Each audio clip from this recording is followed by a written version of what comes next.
explique beaucoup de choses aussi. Parce que avant, allez j'y vais, je vous le dis, avant elle se sentait un peu obligée de rentrer dans la sexualité que proposait son partenaire pour être un peu tranquille, parce que ça le calmait, il était bien, donc elle faisait un peu la bonne maman en fait. Et voilà. Et là, avec ce style de sexualité, elle reprenait une place légitime, une place en parité, chacun, vraiment en parité. Et du coup, elle appréciait cette sexualité douce qui lui permettait à elle d'ouvrir plein d'espaces à l'intérieur d'elle avec des sensations nouvelles. Et lui, petit à petit, ça le transformait. Alors, c'est pas l'histoire de tout le monde, hein. Faut pas que vous pensiez que ça va être comme ça pour tous. Mais c'est une histoire intéressante parce que ça, on ne pouvait pas savoir au départ que ça allait donner ce résultat-là. Aujourd'hui, je peux dire que pour beaucoup de personnes, ça donne ce résultat-là. Mon partenaire aussi, c'était quand même quelqu'un qui était beaucoup en recherche de sexualité. Et c'était important pour lui. Et quand il disait sexualité, il n'y avait qu'une sexualité. Je bande, je fais l'amour, j'éjacule. C'est tout. Et après on dort. Et après on dort. Et là, tout d'un coup, c'est découvrir autre chose, c'est découvrir que non, il y a possibilité juste d'être ensemble, d'être dans ce partage sensuel, de laisser les sexes se nourrir, s'auto-nourrir l'un l'autre, et puis de terminer la main dans la main simplement, sans vraiment s'accaparer, mais vraiment se respecter, et de sentir qu'entre nos corps, il y a l'énergie qui communique.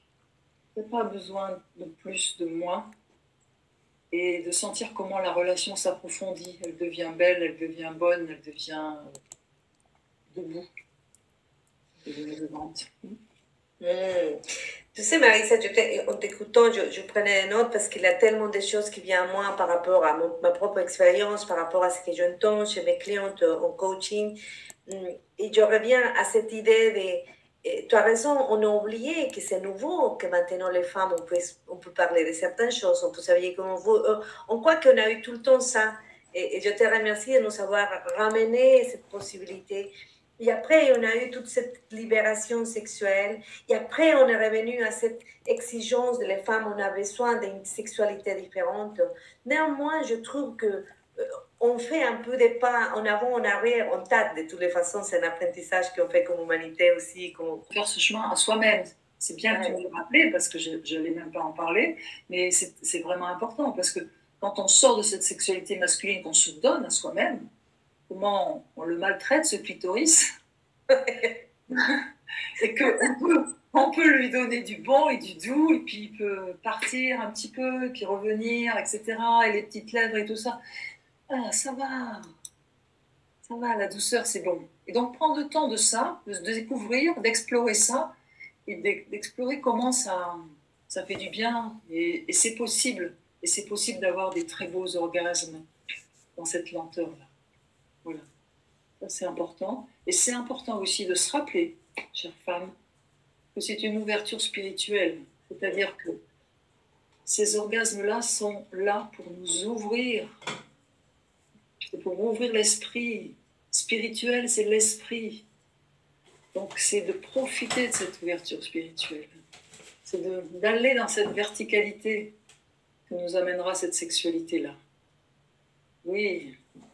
Oui. Si ça, c'est entendu, c'est formidable.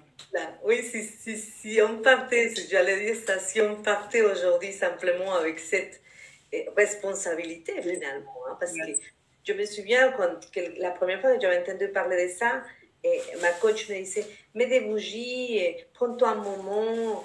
Ah, je trouvais ça, je disais, mais c'est compliqué quand même, hein, prends le temps.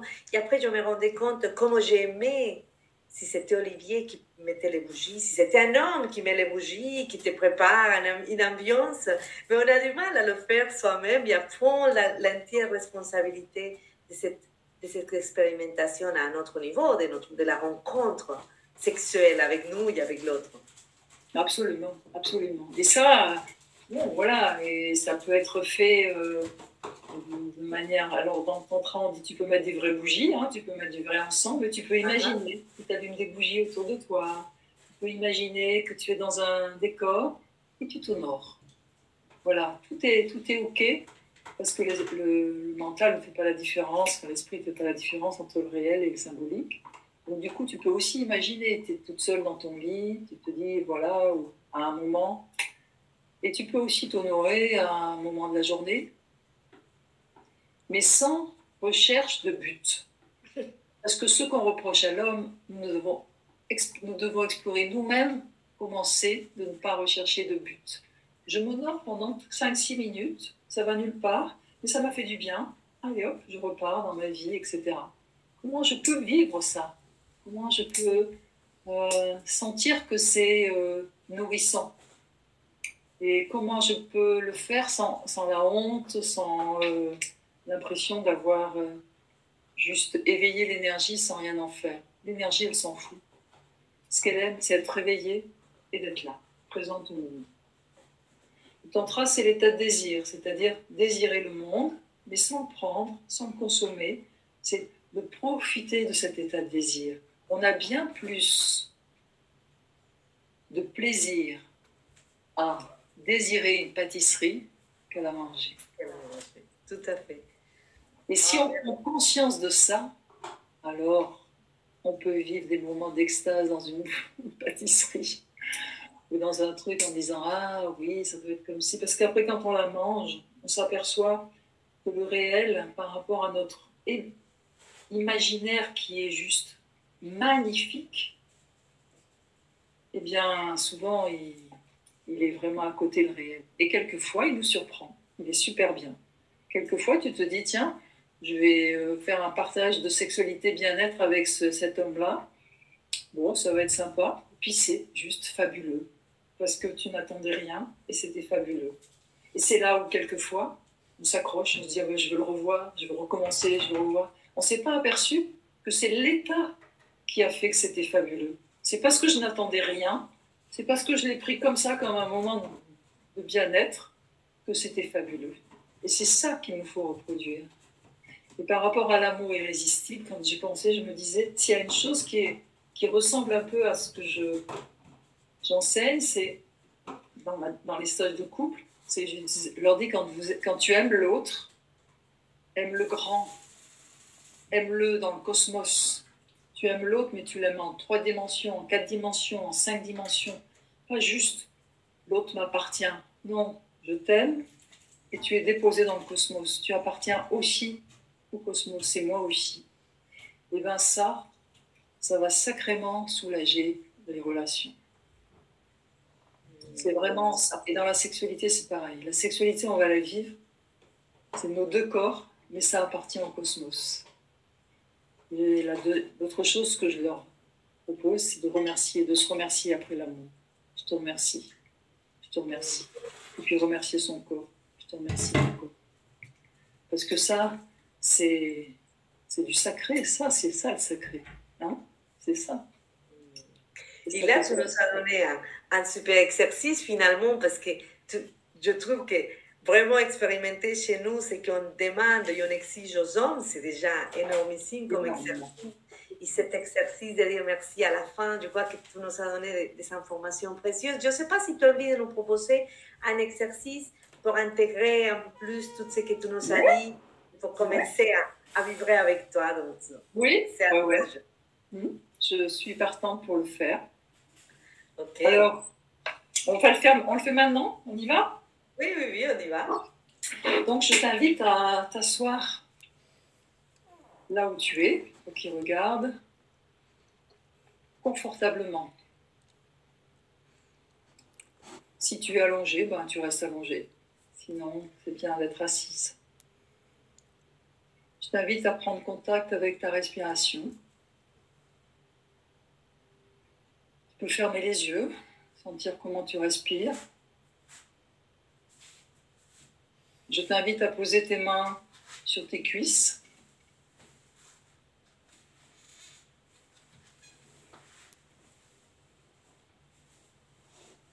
Et puis, à sentir ton assise, là où tu es assise. C'est-à-dire, où sont posées tes fesses? Est-ce que c'est sur un siège? Est-ce qu'il est doux? Est-ce qu'il est dur? Est-ce que c'est sur un coussin? Quel est le degré de confort de là où tu es assise?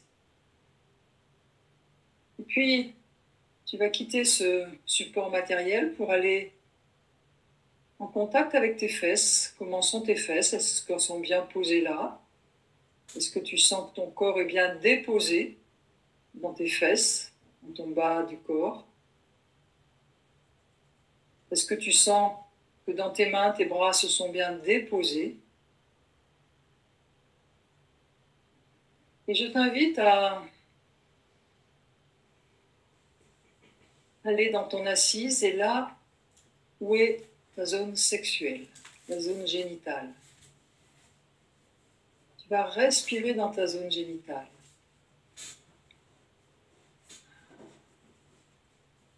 Respire par la bouche. Ah. Sentir ce qu'on appelle le périnée, grand muscle qu'il y a, qui est entre l'anus et l'entrée du vagin. Il y a toute une zone là. Pour bien sentir ton périnée, je t'invite à contracter ton périnée, contracter ton entrée du vagin et relâcher.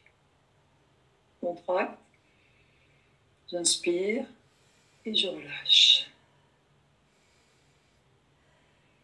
Je contracte, j'inspire et je relâche.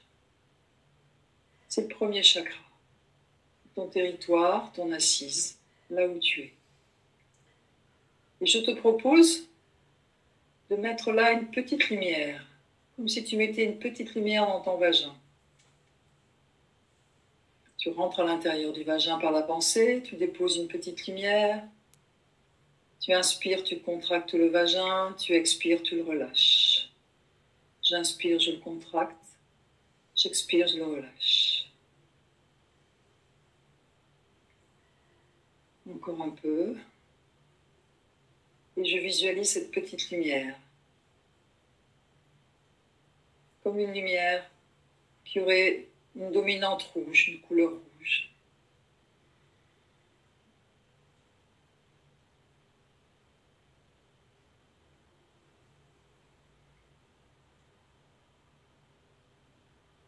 Déjà, tu peux sentir peut-être comment ça fait du bien de contracter le vagin et de le relâcher. Contracter le périnée et le relâcher. Ça procure une détente. Et puis je t'invite maintenant à mettre ton attention au niveau du plexus. Tu peux mettre ta main gauche ou ta main droite au niveau du plexus et de respirer sous ta main.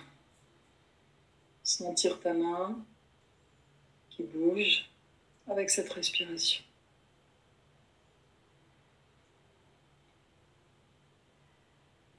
Sans perdre le contact avec cette lumière que tu as mis au niveau de ta zone génitale. Et puis, tu vas mettre une main au niveau du cœur, la même main que tu as mis au niveau du plexus, elle va monter au niveau du cœur. Tu vas poser ta main sur tes seins, respirer là. Et là, chère femme, je vais t'inviter à mettre une petite lumière au bout de chaque sein. De sentir cette lumière, en fait, ce sont des particules d'énergie qui vont petit à petit s'actionner. Tu respires au niveau des seins et tu visualises ces petites lumières. Tu as la lumière dans la zone génitale, tu as la lumière là. Waouh! Et peu importe comment sont tes seins, qu'ils soient petits, gros, qu'ils soient en bonne santé ou un peu fatigués, ça n'a pas d'importance. Juste tu respires, tu sens, tu accompagnes ces petites lumières. Et puis maintenant, tu vas monter ta main jusqu'au niveau du front. Et là, tu vas aussi imaginer une petite lumière de couleur violette au niveau de ton front.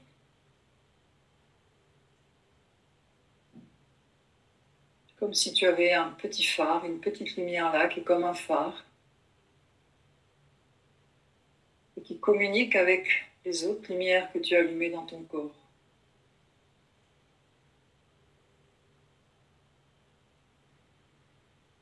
Et c'est absolument incroyable parce que si tu sens bien cette lumière qu'il y a dans le front, tu vas sentir comment les autres parties du corps vont se redresser. Le ventre, le deuxième chakra, le plexus, on l'a vu, le cœur, on l'a vu, la gorge, le cinquième chakra. Et puis je t'invite à prendre contact avec le sommet du crâne. Et respirer dans toute cette verticalité. Et du sommet du crâne, tu laisses redescendre la vibration dans ton corps et autour de toi. Peut-être tu peux sentir que ton corps énergétique prend beaucoup de place, une place plus grande que ton corps physique. Souvent, quand on a les yeux fermés, on peut imaginer qu'on est à tel endroit et puis quand on touche le corps physique, on s'aperçoit que non, non, je ne suis pas là, je suis là. Et pourtant, souvent, moi, quand je fais ça, j'ai l'impression que mes seins sont énormes et puis quand je touche, ah ben non, ils sont tout petits.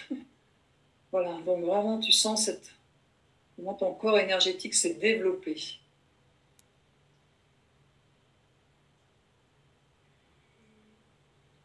Et tu redescends jusqu'à la zone génitale. Et je t'invite à envoyer de l'amour à ta zone génitale. Que la lumière du cœur descende et illumine jusqu'à ta zone génitale. Prends le temps de sentir comment ta yoni, ton vagin, ta vulve vont recevoir de l'amour, beaucoup d'amour. Laisse-toi aller à l'amour. Rappelle-toi, irrésistible, infini. Laisse-toi aller à l'amour. Il n'y a aucun danger. Aucun danger. Et là, tu peux demander à ta yoni, ton vagin, est-ce que tu as envie de visite? Est-ce que tu as envie que je t'honore? Est-ce que tu as envie d'avoir de la visite? Car le vagin adore la visite. Il a un creux, il est fait pour être visité. Et là, tu peux sentir, si tu es seul dans ta vie, la visite énergétique. Comment l'énergie que tu viens d'allumer, de réveiller, remplit ton vagin, ta yoni. Respiration. Et juste rester avec. Il n'y a rien d'autre à faire. Juste être, savourer. Laisser ta yoni se nourrir. Tes seins se nourrir, ton dos.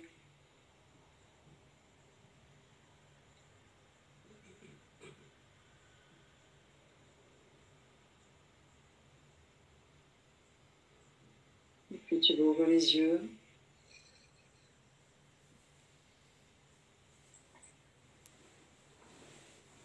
Beaucoup d'amour pour toi. Beaucoup d'amour.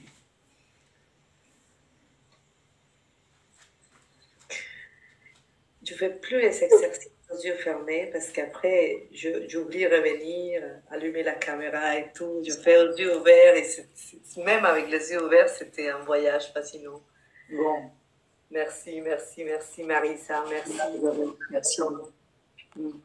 Plaisir. Merci pour ta présence.